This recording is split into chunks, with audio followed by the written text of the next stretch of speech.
Okay, folks, we are live.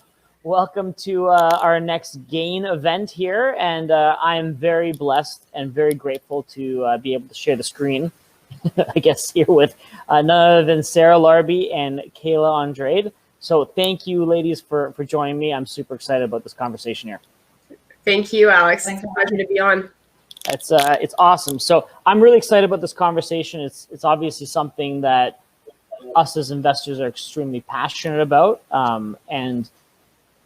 First of all, I want to say once again how grateful I am for the spearheading that you guys are doing. And, you know, Kayla, you started this amazing movement that is not only inspirational, but, you know, you're fighting for us. So once again, thank you from the bottom of our landlord hearts or our rental provided hearts. Thank you very much. So I'd like to start off with some introductions. So maybe Sarah, you can lead us off. Just tell us a little bit about yourself, maybe your investing history, and you know what got you started.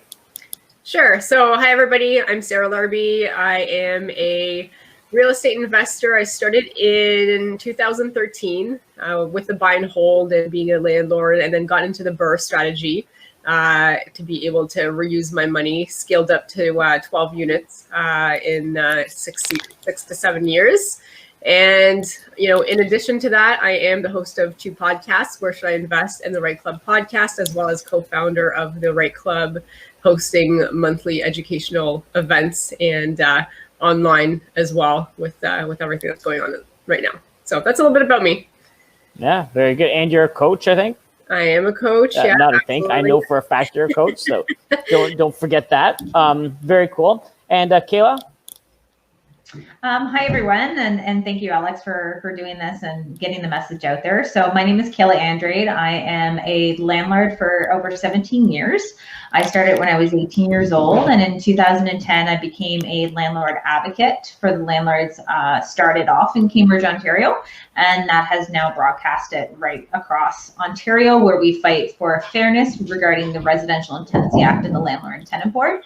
And the way for us to gather is through a Facebook group called Ontario Landlords Watch Members, in a way that we can communicate with one another to inform them of what is happening in the real estate industry, and also help each other out with the day-to-day operations of being a landlord. So we got lots of things happening, and I look forward to the conversation here tonight.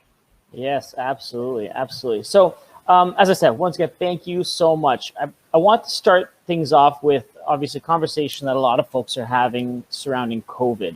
And I know a lot of rental housing providers are feeling like their hands are tied. There's not a lot of options out there for people that are stranded. So do you guys have some just high level advice that you guys, you know, have you guys felt any sort of strains from any of your rentals not paying out? Kayla, do you want me to start, or do you want to start? No, you spoke first. So for me personally, everybody paid in May and everybody paid in April. I think one was in April $150 short. However, you know, I know that speaking to a lot of other investors, that's not always the case. So am I doing okay personally? Yeah, I mean, you know, I'm working from home. I'm still plugging away. You know, my tenants are doing okay. I keep checking up on them. Am I filling units? Absolutely. I'm just being a lot more critical and careful at this point. But, you know, I think one of the reasons that we're here today, it's not so much about us. It's about everybody right now in Ontario. And it's not always as positive, unfortunately, in times like this. So Kayla can probably talk a little bit about that.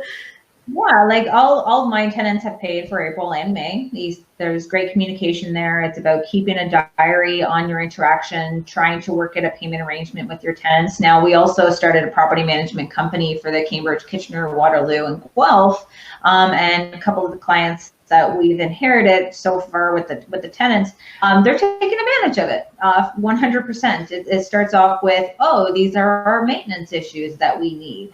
And when there's an agreement that was already in place, that you can go to the board and evict them based on them breaking their agreement, they know they can get away with it. And I think a lot of these big problems of rent strikes and movements are going to come from like the bigger buildings with multiple units, because tenants are able to talk to one another, and they're going to be able to communicate and educate each other on how things could play out now and after the pandemic has passed.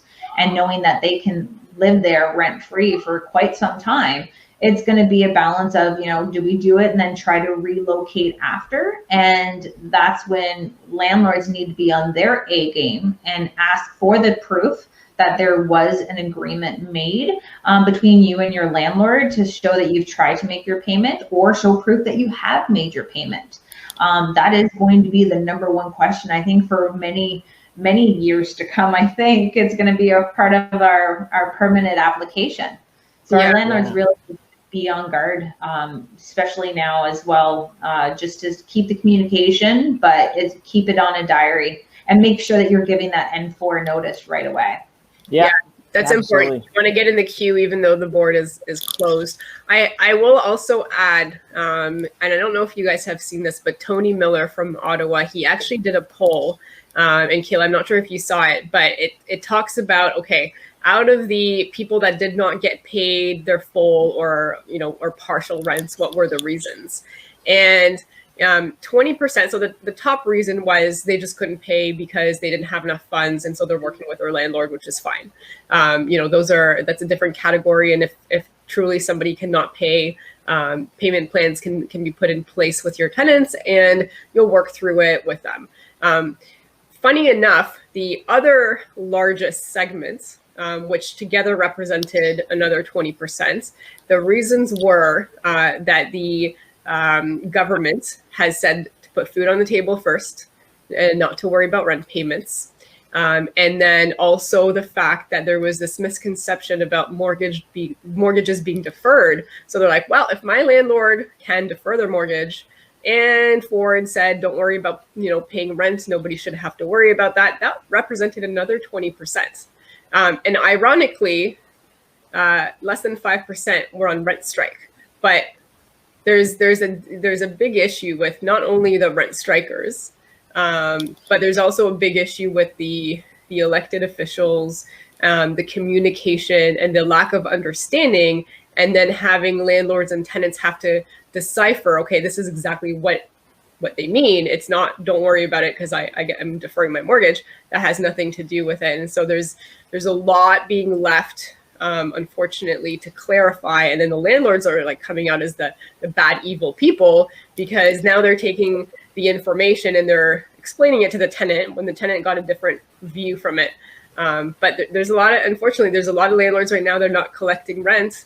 And some of those are rent strike, but the big reasons right now is the communication from the media to tenants. It's funny how something so seemingly simple and innocent, like, I mean, now since Rob Ford kind of backtracked and corrected himself, and he's like, well, what I meant to say was that, food is important, but if you have money, you got to pay your rent.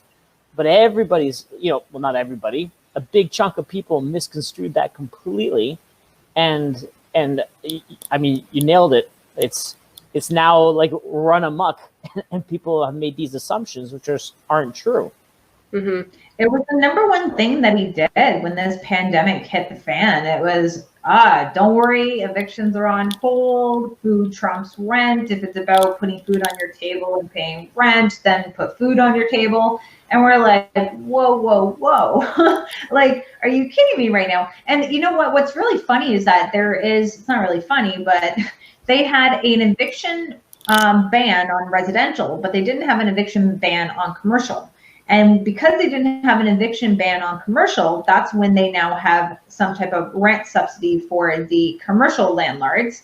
And then the residential ones are sitting here waiting for the federal government to issue funds to the provincial government, but they're saying, no, it's up to the provincial government to be able to issue some funds. So if you do have your tenant that's not paying, I really would urge you to Google service managers in the area so that you know which agency is dishing out funds for rent arrears or last month rent deposits. I've called the one in my area, and they've stated that they're not giving any funds for rent arrears, but they are still issuing funds for last month's rent deposit. So just got underneath my skin a little further, because that's what the program is designed for. It's usually a one-time help out to get them out of the arrears, to keep them in the homes. But with them knowing that the landlord and tenant board is on hold, that is where they're now pooling their money and keeping it there. But for the sake that there's still an increase of people requesting last month's rent deposits through COVID, it's people are not moving as much as they are. So I really question what is actually happening with the funds. But this is still, you know, sending them there. You call them yourselves, and then bringing it to the attention to the media. Now, we can talk. Obviously, COVID is such a unique situation, but it doesn't bring up, you know, lest we forget the fact that this whole system was broken long before COVID even took place. And we have a client of ours that we just helped sell her property, and they have tenants in there who haven't paid since like beginning of November, and their hearing date was April 6th. And the tenants are still in there, haven't paid any rent, they can't do anything, and obviously they can't forego their mortgage. It forced her to now have to sell her property. And now we've sold it, and we've had to put all these clauses in place to make sure that we can extend it appropriately, because these tenants just aren't going to move. And so it's sad enough that, you know, from November until April, they had a hearing date backlog that far. It's just, to me, it's kind of crazy. And especially when and, you know, I'm going on a bit of a rant here, but when I think about rental housing providers, we are an economic driving force. We do a lot for you know, for our communities. We fix up houses, we employ contractors, accountants, lawyers. You know, we provide safe, reliable housing. And granted, I can't speak for every landlord that's out there. I'm sure there's bad ones, just like there's bad tenants. But for the most part, people that are involved in the communities that we're a part of care about their homes, care about their investments, and care about the people that they're putting a roof over their heads. So I don't know what you guys' thoughts are on kind of where things have led up to. Yeah, absolutely. It was a problem a long time before. I think it's just right now exacerbated because the LTB is closed. But I mean, you know, there's thousands and thousands, 55,000 cases going through the board. There's so many people that were, you know, waiting for their hearing, waiting for the opportunity to finally have that ability to, you know, clean up their unit and re-rent it. And, you know, there were already arrears. There's already months and months of waiting even before all of this happened. I think, you know, it's gonna be worse when it reopens again, unfortunately. Sure. But I will say there's not a whole lot. I mean, other than communicating with your tenants. Like if your tenants don't want to communicate with you and they're already planning on not paying you and they're playing the system, it's unfortunate. But, you know, do your N4, you know, get in the queue. At some point this will reopen. I can also see a lot of people unfortunately doing cash for keys, but this is where we've got to tighten up a lot of our processes moving forward as we're filling our units, because we definitely want to avoid the people that are rent striking, but also the people that misconstrued some of the information that was given and decided to not pay because of certain things and not listen to their landlord, but listen to the media instead. And in my opinion, those people are just as bad, unfortunately, as the people that are rent striking. Yep. Yeah. And it's true, like the landlord and tenant board, if you look at what their major problems were, like we had the Ontario Ombudsman investigating the Social Justice Tribunal. Because of COVID, we have no clue where that's going. But after the Social Justice Tribunal had given themselves a 6% increase, they've now ceased communication with the Ombudsman and weren't able to work out, you know, the problems that Social Justice Tribunal has. And if you look at any other type of advocacy groups that are out there, they would say that we need more adjudicators. We need more adjudicators. We don't need more adjudicators at $110,000 salary a year to deal with people who are not paying rent. There's over 80,000 applications being brought to the landlord and tenant board, and 90% of them are landlords, with 58,423 applications for non-payment of rent. So if you have the money that is being dished out to giving to an adjudicator, or do we work out a better system to utilize and condense the certain service managers with these agencies that can help people out with either a rent subsidy, a one-time bailout, or even having them put onto government housing? But you have to take in consideration that we have probably at least 20 issues that I could think off the top of my head. But when we go to the government, we have to get ourselves down to a narrowed down 5.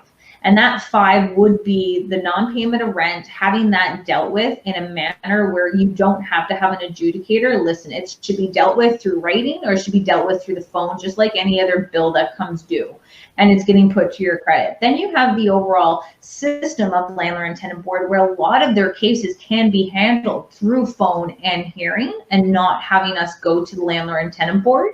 And then you have the increase. The increase of 2.2%, it's all about numbers in this real estate world. And if landlords are giving out unlawful N12 or N13 notices, they're doing it for the purpose that the numbers don't make sense anymore. So if we give a real round figure of 2.2%, but taking in consideration what type of rental unit that is it plus utilities? Are utilities included, or is it a condo? We need to have a certain guideline of increases per area based on the utilities and what type of rental unit it is. But in majority of our problems with our tenants is that they can't respect something that's not even theirs. When it comes down to damages, are we really going to get the money from them from damages? No. Is a damage deposit really going to make it anything better? No. It's about charging them with mischief or vandalism if they're going ahead and damaging the unit the way that they have. And making sure that landlords can charge a late fee for the tenants that are not paying on time, because we run a business and we need our money to be paid on time in order for us to run our business efficiently and make sure that they have a roof that's over their head, that's safe and affordable. Yeah, 100%. You know, I know that we're not obviously in the hotel business, but you book any hotel room and you know put holes in the walls, or you use crayon all over the bathroom and stuff like that. I mean, you're paying for it. That's vandalism. And the other thing too, you know, Kaylee and I were talking about it the other day, is that, you know, you can walk into a store and steal a stick of bubble gum, $5, and you can face charges, or maybe even jail time for something like that. And we personally had a situation with a tenant in Niagara Falls. I think I mentioned it to you on that one conference that we had together there, where since September they hadn't paid rent. Luckily, we got them out beginning of March. But our process from beginning of September, and we filled all the paperwork out correctly, our hearing date was February 20th. And so that guy has now disappeared. I mean, we're taking action. We're gonna find where he's at, so he can at least suffer some consequences from it. And I take zero joy in that, mind you, because it's a pain in the ass. I'd rather just move on. But now he's walking away with almost 10 grand. That he's like, okay, see ya. Don't have to worry about that. I'll just screw over the next landlord. I know, and I think that's the problem too. Is that, well, first of all, the damage deposit is not really a damage deposit. It's last month's rent. You can only get up to last month's rent, which essentially that leaves you with no damage deposit. And then the other thing is, and I'm glad to hear, Alex, that you're gonna try to go after him and do what you can. But a lot of people say, screw it, like I'm just gonna move on. I've had enough, and like, you know, they're gonna take the loss. And that's the unfortunate thing. And I think a lot of tenants that are doing this over and over, they do know from experience that most landlords aren't going to try to go through and recollect, and sometimes there's nothing to collect anyway, so you might be just spinning your wheels. But that's the unfortunate thing, right? Is a lot of us, we say it's not worth it. I'm going to give them cash for keys. I'm just going to get them out, or, you know, once they're out, you just move on to the next thing, and then there's never really any consequences for them. There's no ability for us to go back to the board, and they don't have a name or a file of like people who abuse the system. And like, I think they should, right? I mean, you should have a certain thing where it's like strike one, strike two, that's it. You know, you can't keep playing the system. And it's a lot of those same tenants. They just know it so well and they look for those weak landlords. Not that you're weak, but those No, but it's like landlords go and see who's the next person is that they can screw over. And here's the thing, even if you do a great process, things will still happen. Things can slip through the cracks regardless, or this could be the first time that they do it as well. However, you know, a lot of the time when I'm talking to my paralegal, she's seeing the same people over and over and over in the courts. At some point, when do we say that they can stop playing the system? Like, when do we put our foot down and say that's enough? Like, you know, it's one thing that you can't pay because you lost your job and maybe there's a specific situation. Your tenant or your landlord has to do some repairs. Like, there's good landlords, there's like there's bad landlords too, right? And then we need the court for both ways. But at the end of the day, if you're a reoccurring offender, there should be some consequences at that point too. I couldn't agree with you more. With Bill 184, they want to keep a database on which landlords are trying to abuse the N12 and the N13 notice. So if you're going to have a database for the adjudicators to have access to that, why aren't they having access to the ones of the repeated offenders of people who are abusing it? And we can say that we have our bad tenants and we have our bad landlords, but when we have our bad landlords, what do? You don't pay and you can leave. That is what happens with a bad tenant. You're literally put through the ringer. You're at their beck and call. You could be charged from multiple different ways of being fined from, you know, the board in itself, or being charged with human rights. So this is about, you know, if they want to know that we have to protect our housing supply, and you're putting more penalties and fees that are being put onto one landlord, which is driving investors who want to invest into this market out, and they're going to away, or they're going to get into real estate. They're just going to go into short-term rentals. Yeah, and that's the sad thing. I think that what the government's trying, you know, or lack of what they're doing, is actually digging them further and further into a hole, because effectively when we go and convert properties, we're actually increasing supply. And once again, we're fixing up some of these dilapidated properties that is going to be attractive to now somebody to live in. Like, we have full families living in some of our places.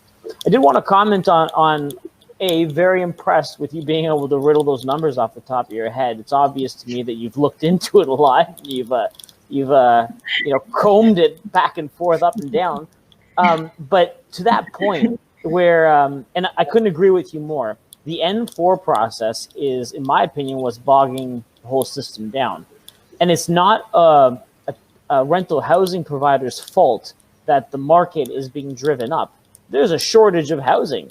It's called a housing crisis. It's not just people that are gobbling up houses all the time. There's just a lack of supply, so demand is very high. It's just basic economics from that standpoint. So what do you think is, like, in terms of this whole process that's going on with the LTB, what do you guys think is in the future in the next upcoming years? I know you guys obviously started this lobbying group. Let's talk a little bit about that. Yeah, so we've been advocating for the last 10 years. Now we've officially registered as a lobbyist. Now it's public record now that we're a lobbyist. It's going to open the doors a little bit further for us. Right now, as we lobby the government through the COVID, it's going to be about either A, you provide a rent subsidy for the landlords to apply for, not tenants, because so the people who are wanting to do the rent strike, you know, if they don't take advantage of this and abuse it, and then, or they have to lift the eviction ban and open up the landlord and tenant board for phone and written hearings. And if they do get evicted through that type of process, then yes, they will have to go into the local shelter, in which they would do an intake, which then they will have to go into motels or hotels, similar to what is happening for all the local shelters now. They're putting them into hotels, and taxpayers are paying for it. So that's why they really want to keep people in our units, because then as they won't have to have that cost when it comes down to having people. But when everything opens up again, you know, there's going to be an influx of evictions. There's going to be an influx. And is that going to happen through the winter months when a shelter really cannot afford to have an influx of that many people being evicted? So they have to really be thinking long term. And just like the government now, they're looking at the best practices on how they can reopen the economy. Well, they need to think of the best practices now to reopen the landlord and tenant board, because it cannot operate the same as it was. We were already fighting for the fact that it needed to get changed prior to COVID. Now you put it in complete, you buckled it, you crippled it. And as you cripple that, you're going to be crippling other agencies and other funding, and also the shelters and the hospitals, and the way that you cost for police services based on the influx of homelessness in your city. So overall is what we are trying to do as a lobby, and it's in the thinking process. We still want to come to our members and talk to them about it, but we really want to promote a Housing Service Ontario locations. And it's either going to be a location for one municipality or one for every 2 municipalities, and having a Monday to Friday type of opening in a place that you can go, you can get support, both landlords and tenants get the information you need of what form to file, how to file it. If you had any mistakes, you can go in there right away. We want to be able to have our mediation to be held at these locations, as well as the hearings if a case does need to go to hearing, but we need to encourage mandatory mediation for some of these applications and the issues that we deal with. And then we're going to be able to have an intake, someone from the government, in a way to take an intake from tenants who could be there for non-payment of rent, doing an intake with them, trying to figure out, do you need to be evicted, or do you need rent subsidy, or do you need to be put on the government housing list? Because the reason why we want to put that in there, because we have people who are renting 2-bedroom units, and they're saying that, you know, things are unaffordable for them. They get put on the housing waiting list, and they get accepted into housing for a 2-bedroom unit, $200, all inclusive.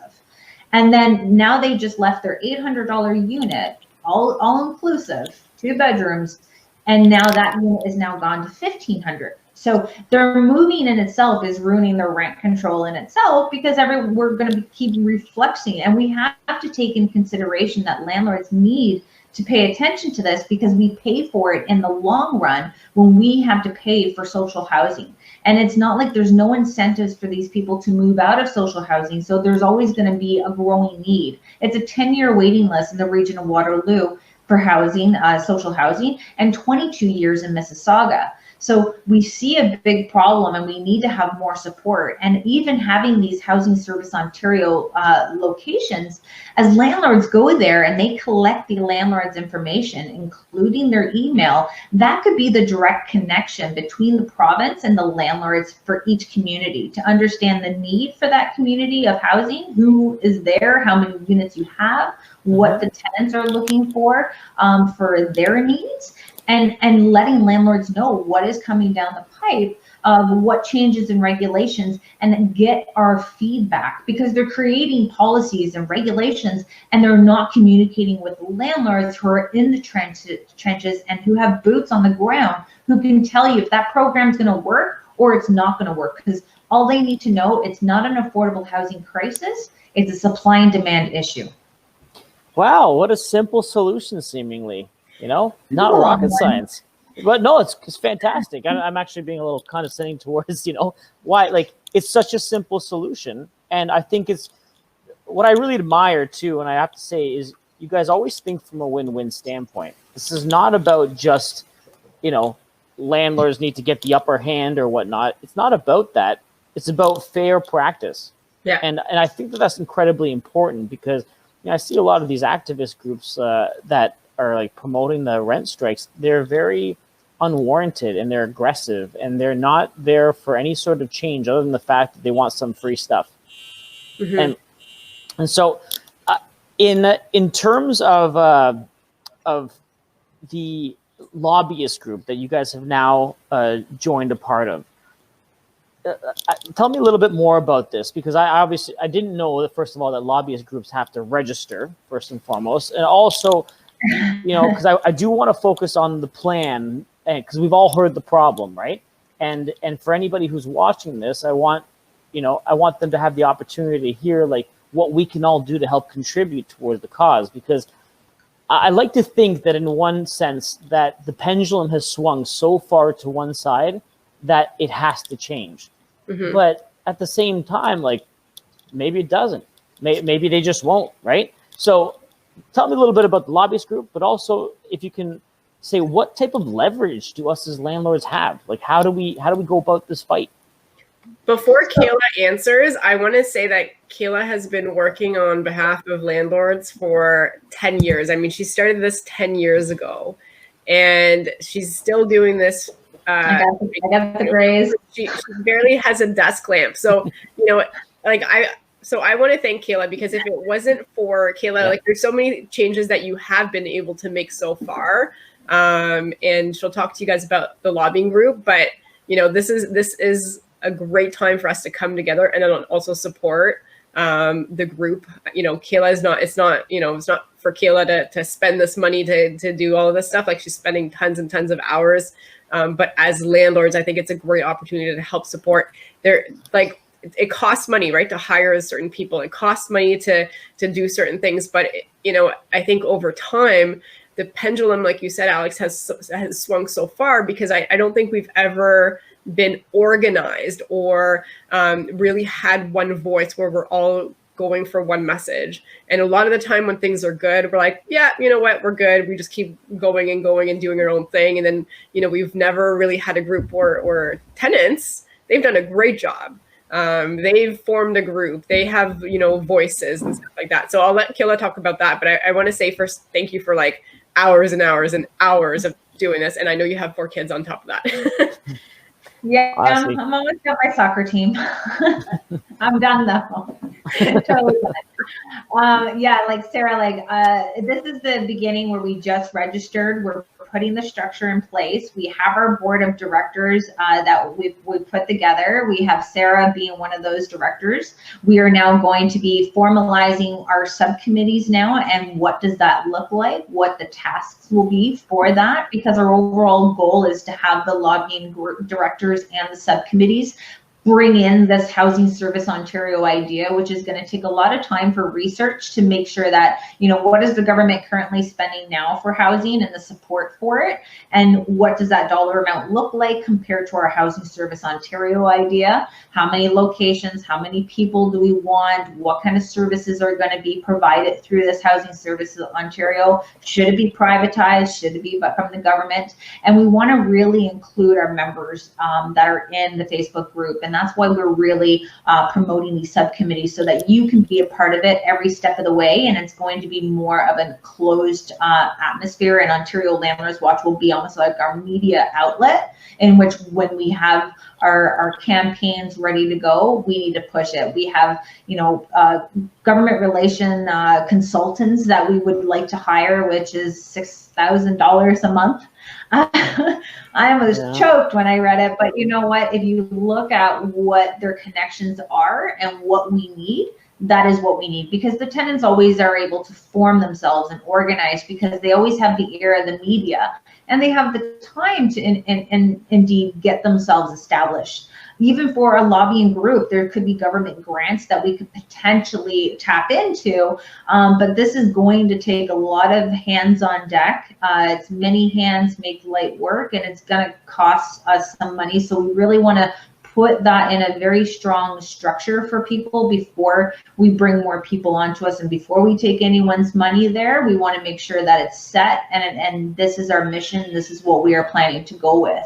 And I've talked to multiple different type of lawyers. A lot of them are saying that the best way that they feel that we are going to make a change is to lobby.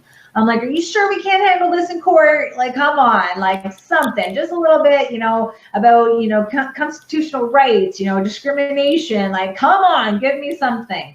But this is a way where, you know, I want the members listening here tonight, it's about, you know, making that call, getting on your social media, calling for the rent, the eviction ban to be lifted, calling for a rent subsidy.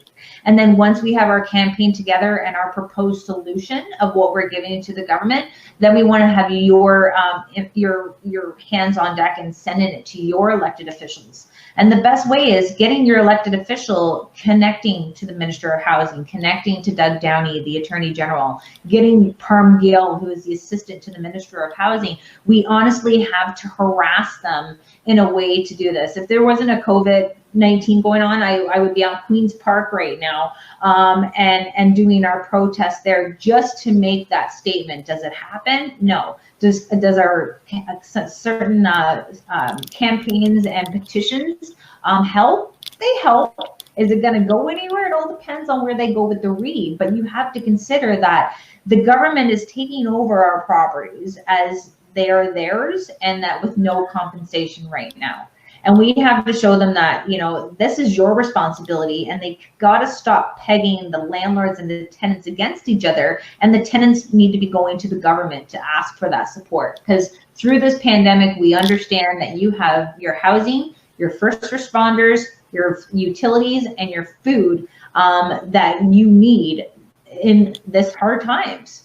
And they don't think they know the wave of what's that's going to be happening, from lost long-term rental units to the wave of evictions and the pressure that's going to be put onto the government when you need to put more funding into your shelters or keep people housed into the hospitals at $400 a night.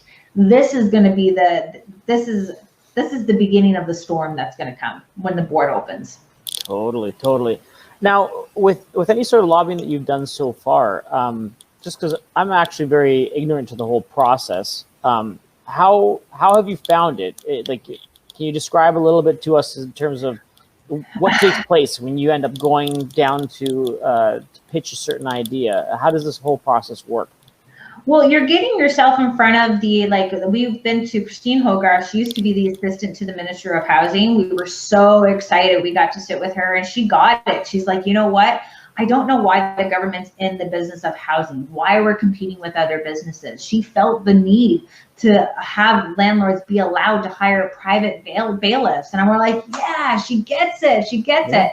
And literally 2 weeks, they put in a new one. We're like, are you kidding me? Like, stop switching them. You need to have people who really get this. Yeah. Then we had a meeting with Carm Gill. We had 14 pages of issues with the solution. So we're not going in there with our issues unless we have a solution with them. And he would say to us, you know, I have this big landlord friend. He's up in Alberta, and I told him to come here and invest in Ontario. And he said, no, I'm not investing in Ontario. I'm like, what does that tell you? Like, that is the part where you have to understand that the issue is the Residential Tenancy Act and the Landlord and Tenant Board. And they have consultations with landlord associations, as well as a public consultation that we were a part of. And they had over 200 people in this one room. Everyone had a brainstorming session at their table. And then after the end, everyone would get up to their mic and talk about their top fives of how to encourage more supply in the industry. And if you look at the people that were in that room, they will come from different social agencies, but most of them will come from the development side of things. And barely, maybe a handful of landlords, small landlords that are there. Mm-hmm. And when you would tell them, hey, we want to be able to go in and say the RTA and the LTV needs to be overhauled, and that was my solution at the table, the developer who took the initiative to speak at the mic refused to say it. I'm like, well, I'll say it. I'll be the mic guy. Like, come on. And I said it. And you can hear the little claps from the little landlords in the room because they're not getting it. Yeah. And when we got our 14-page report to Carm Gill, and then you look at Bill 184, and we talk about mediation before a hearing, because that could be remove the N4s out of the Landlord and Tenant Board that's bogging it down, have it through mediation, speed up that process. We got mediation with Bill 184, but they didn't remove the non-payment of rent from the Landlord and Tenant Board. So we're like, you just threw a really good idea into a mess. Yeah. And that's why it's not going to achieve what we wanted it to achieve. On the good note, with Bill 184, it's still through the first reading. It hasn't passed yet, but normally tenants, the best way of trying to avoid an eviction is to say that there's maintenance issues the day you go to the board for non-payment of rent. They're now going to prevent tenants from doing that. They also, with the rent increases, if you gave an illegal rent increase, well, normally if you gave it 10 years ago and that that tenant found out today, they could get all that money back because you did an illegal rent increase and you didn't give the proper form. Well, now they'll say, if you give an illegal rent increase, the tenants have 1 year to protest that increase. If not, it becomes the lawful rent. So we're like, well, thanks for throwing us a bone there. Can I just lock my tenant up for a year and make sure they don't dispute this? So we have, like, you can see little snippets of what we're trying to do, and we're putting it in the order, and they're just putting it wherever they want. And because it's going into their order, that's when our solutions are not going to be productive, as long as they don't include us on the step-by-step process of how it should be introduced. Absolutely. They take your ideas and then they formulate their own, unfortunately. And that bill, sorry, Alex, that bill 184, can you also mention like what they've changed or what they're trying to change in regards to fees if we want to do an N13 or an N12 unlawfully? So normally if you kick someone out unlawfully, if you're saying that your sister's moving in or your kid's moving in, they're not moving in, then the normal fee for a residential landlord is $25,000. And it still stands till this day because the bill hasn't passed. They're now going to increase that to $50,000. And then from the commercial side of things, that's normally, I believe, $100,000 fine now, and it's going to go up to $250,000. For a corporation. So this is the part where they know that landlords are doing the N12s and the N13 notices, and instead of understanding why they're doing it, they rather put a fee out there. And this is where I feel that this pandemic, they knew what is going to be happening, and they know landlords are going to balance out. Because right now, $25,000, that could be a year's rent. And hey, I'll take the fine for $25,000 as long as you're out and you're not causing me more money with the damages. So they kind of figured that part was definitely going to be coming down the pipe, and that's why they're putting more. And if you look at a fee, like if anyone's watching right now, if you put in the comments, have you ever heard of a tenant getting fined for lying that they've paid their rent? Through an agreement that they've had, and it was a bounce check or whatnot. Do they get fined, or do they lie and get fined? There's no penalty for the tenants, and they can do what they want when they want. And that's why we're such easy targets for them to make us responsible for these hefty fines, because they know we have our credit that we need to keep investing, and they know that we want to continue to be landlords, and we have the money to do so. But they have to take in, if you keep treating the way that landlords, we think as our tenants as customers, the government needs to consider that the landlords are the government's customers. And you need to treat your customers well if you want us to keep coming back and you want us to keep producing. That's the way that they have to interpret what they're doing, because right now I have so many landlords that call me now. They're putting their duplex up for sale. They're going to convert it back to a single family home first, and it was actually in Hamilton, Alex. So, we have a huge problem that is going to happen. And again, why do they do this? Why don't they act right away? Because it's all about the votes. It's all about what is going to be damaging to their political career, and they're playing politics with the housing industry, and that's why the housing industry is shit. Couldn't agree more. My mic drop, Kayla. Yeah, totally. If you don't mind, on that whole notion of the N12, N13, is that the existing landlord when they're asking for vacant possession, or is that the new landlord that's buying a property requesting vacant possession? Well, normally, like even for when landlords have to pay for a month's rent for when you're taking it over for their own personal use, that would just be for the landlord. But if you're selling the property and the new owner wants to move in, then you wouldn't have to give that 1 month's rent for the new owner. But now they're saying that you do. So that's another step in, putting more of a cost. Even when you're selling a property, you got to make sure that you include that. Even though the tenants still, even with giving the proper notice and trying to do the closing date, they still may be able to stay in that unit. And that's what's happening a lot online now, where we have tenants who are getting, hey, I got an N12 notice, and they're probably getting more because of this pandemic. of doing N12 notices, but I don't want to leave. How, like, what do I do? Like, can I just stay? And it's like, do the right thing and get out. It's not your place. If they want to take it over, if you find out that later on down the road that they've moved somebody else into the unit and it wasn't them, then you can act on it. But again, if landlords just had a fair rent increase and be able to charge the late fees when tenants are paying late, you wouldn't be seeing these N12s and the N13 notices. This is why the government is really trying to encourage municipalities to stretch out their policies and regulations to allow secondary suites and lessen the red tape to get secondary suites. So the government is putting the cart before the horse right now, because you're putting like, hey, secondary suites. But if you see the Ontario Landlords, the Landlord and Tenant Board and the Residential and Tenancy Act, no one's gonna want the secondary suite. So put the horse, then you gotta do that. It's gotta be that step process. Yeah. More often, sorry, go ahead. No, you go ahead, Sarah. The other thing too with the N12s and N13s, like if as a landlord, you move in and you're not truly moving in, and let's just say you get fined, they want to keep our names on file. So why can't we keep tenants who are playing the system over and over on file as well, right? So like it has to at some point be balanced a little bit better. And then if you've got anybody watching N12s and N13s, I mean, you can definitely read the Residential Tenancies Act before you get into real estate investing, especially when it's obviously if you're investing in Ontario.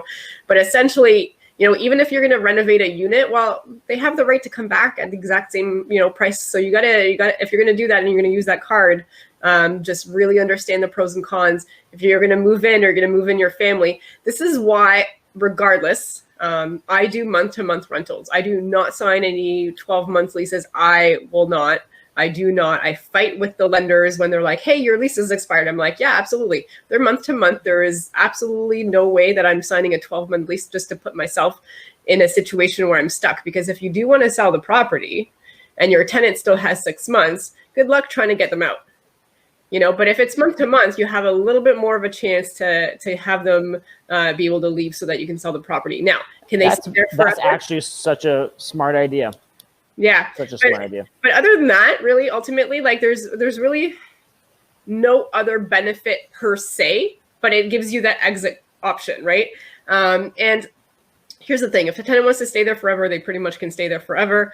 But hey, if you got to sell because all of a sudden they're not cooperating, at least you're not stuck with them. It's sad that has to be such a great idea, but it's a great idea. Really, right? Yeah.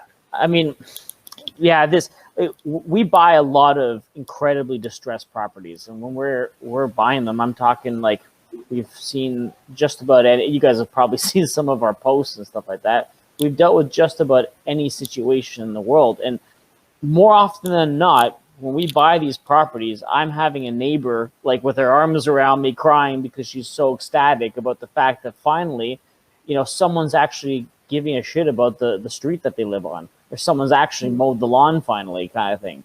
It's and for the government to crack down so hard on this and create so many the whole idea of creating a database of names for people who are buying and rejuvenating neighborhoods, because that's really what most people are doing with that kind of if you get caught and fined.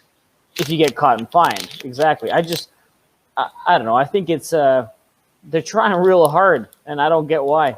I really don't get it.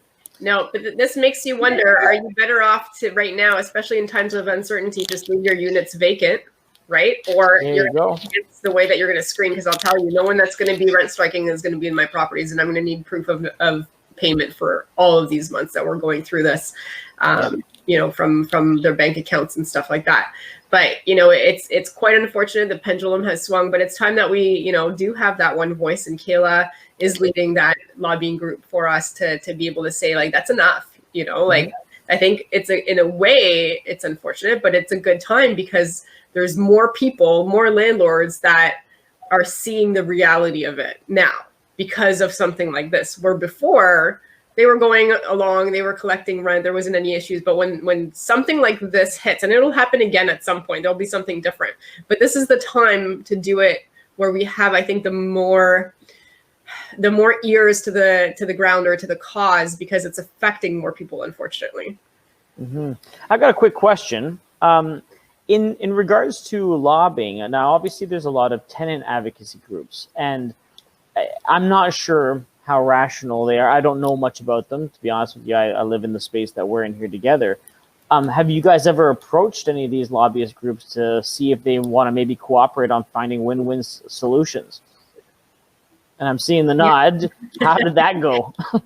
Even for like being on TVO with Steve Paikin and having the head of one of the tenant activists there, and we're coming from two different angles. And anytime that you have a CBC or Toronto Star article, and you will always see the type of people that think that their income should be just their rent should be 30% of their income.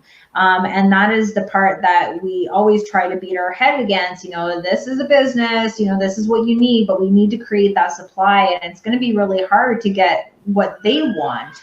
And again, they always get what they want now anyways with the type of protection that's out there for them. Landlords are paying $200 now for a filing fee with the Landlord and Tenant Board, and the tenants get to pay $53 if not free. But if you don't want to go the Landlord and Tenant Board route, don't worry about it. You call your city property standards, and they come out and investigate you, your mother, your brother, and the drywall. So it's gone to a point where it's gone too far into one area, and that's why you're going to see a lot of the supply and demand issues. And not only as landlords, we can't fight back. We can't say we're not putting the maintenance into it. We can't say we're kicking you out. We can't say we're jacking your rent up to $300 on you. So the only thing that we can do is, one, making sure that you're doing your part in contacting your elected officials, because it looks like the tenants have organized. They come together as individuals, but still as an organization. That's what landlords need to do, and not just expect us and the directors and our subcommittees, but they have to pitch in and do the exact same thing.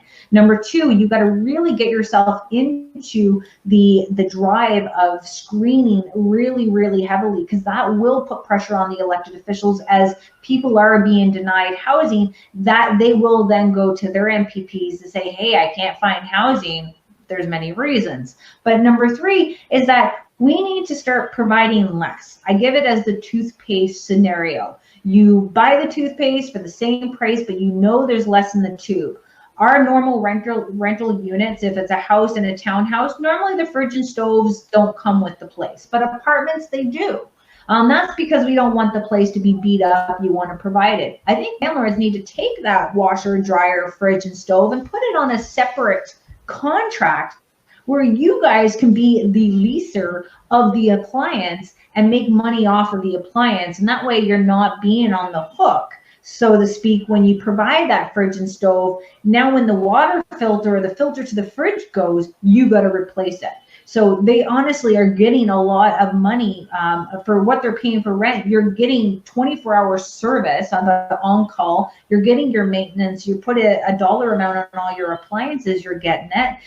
When your thing overflows, your toilet overflows, or sewage backup, are you the one cleaning it? No, your landlord's cleaning it. So we have provide a service to our tenants, but we now need to be able to increase our rates, so that way we can protect ourselves for times like this, and put more pressure on the government to sit with us to say, hey, why are you guys doing this? Well, because you made us no choice. The cost has to be passed down to the tenants, and in order for us to keep being to be our housing providers of Ontario. Yeah, very well said. It's a couple of very, very good points there. So just in wrapping up, what kind of advice would you leave with everybody? Maybe a quick tidbit of what we can do here. Sarah? So definitely enhance your screening measures. The people that are not paying now should pay for it in a year, in 2 years, and they should not be able to find a house if they wanted to play the system. Like, there should be some consequences. As soon as we give somebody the key, unfortunately the pendulum is right now all the way to the other side, and it's not for us. So the part where we have control, let's just be very diligent on this piece and ask for proof. How did they handle this downward trend? What did they choose to do or not do? And that should be a reason for not giving them the keys. And it should be something that every single landlord has in their screening criteria. If you chose to rent strike, or if you chose not to pay, well, in 2 years from now, you're going to pay for it. Yep, I agree. And a quick point there. I'm just seeing a couple of the comments coming through. First of all, there's a lot of gratitude. A lot of people are saying thank you guys on behalf of landlords. Thank you. Rob here asked a question about going into a little bit more depth on tenant screening. Now, Sarah, you have just created a tenant screening program, right? Or do you want to maybe talk a little bit about that? Sure. Go ahead. Give us a quick Cole's notes, maybe 1 or 2 sentences what it's about, and where people can find it, because I think it's very valuable, especially this time, right? It's all of my questions, all my processes, all of my tools, and it is actually up until the 18th. It's $149. It's if you go to sarahlarby.com and then just the enhanced tenant screening, it's my steps. And what I see often is, somebody messages you and you've got a property for sale for rent and they go and see it. Like, there needs to be steps prior, because if you're just letting everybody come and see the property, you're not screening out. So that there's 5 steps, and the first one is how to advertise properly and staying anonymous, and like which questions to ask to get the correct data that we want. Based on that, like, you're going to eliminate a ton of them. And then there's a whole phone screening process that I do. Again, I stay anonymous, and then only then I do the process with viewing the property. And then there's an application with additional questions, and then I actually have a certain way that I do the certain screening steps. Once I do have the data and the information, then I do an interview at the end before they even get the keys. So do I want to take my time? Absolutely, because I'd rather it stay vacant for an extra month than put the wrong tenant in place. So, Very good. At the end of the day, we're in Ontario, we're not in Texas, and we're not in Edmonton. And the screening tools is on sarahlarby.com. Okay, definitely check it out if you guys are looking for some tenant screening advice. And then, of course, if you want the full package, Kayla, you guys obviously have a property management company where you guys actually help service tenants, and who better than our favorite activist to speak to and help coordinate our tenancies, right? So, and sorry, remind me, what's your property management company's name? Boardwalk Property Management. Boardwalk Property Management. We had a conference and it was Monopoly themed, so we're like, hey, everyone wants to be on Boardwalk. So I love it. And if people want to learn a little bit more about Boardwalk Property Management, where can they go? Boardwalkpropertymanagement.com. Perfect. Very, very simple. So, and now to you, any last words of advice, any tips that you'd like to leave with everyone? Landlords, you have to read Bill 184. It's gone through the first read. We want to stop it from going through the second read, because it really needs to be revamped where it's actually going to be productive if they have a bill that they want to put forth to be voted on. So really get yourself informed of what Bill 184 is and giving your opinion to your local MPP so that they can then take your information and your concerns to the Ministry of Housing, so that way we can work at this together. And number 2 is that being a part of Ontario Landlords Watch members, like our group, we're very happy that you're able to, grow your portfolio. We want you to grow your portfolio, but the group is the day-to-day helping landlords through their operations and making sure that we talk about the advocacy level that we are. And in the group, you'll find the link to our mail out, because Facebook does control what you see, what you don't see. So we really want to start doing our mail out so people are getting the message of our call to action, and making sure that you are telling more landlords about us. We need to build our team, and we're building our army to win a war in reality. And we're not trying to be in war with our tenants. We're trying to be in war with the government so that we can create a better system for both good landlords, good tenants, and of course the taxpayers who are wasting money right now on the current unsustainable system that the government is currently managing. Very good. So recap, read Bill 184, give your opinion to the local MPP, and the opinion is that it needs to be revamped before it gets passed based on its second reading. So guys, everybody take a few minutes. It's worth it. We've already done it. Thank you to both of you guys. This is It's an absolute pleasure being able to speak to you guys. I'm a huge fan of both of your guys' initiatives and what you guys do for our communities. So just a tremendous amount of gratitude to both of you guys. Thank you, Alex, and thank you for putting this together and educating investors and landlords. And we're in this game because we could build a lot of wealth, and there's good and bad, and it's important to understand both sides and the concerns and the issues that are happening, as well as the great that comes from it. So thank you for everything that you do, Alex, as well. And my pleasure for tuning in. Yeah, you guys have a good night, and guys, if you guys want to see more great content, join us, follow us on GHAIN. I've put this on a couple streams here. So thanks, everybody. Have a great night. Thank you. Thanks.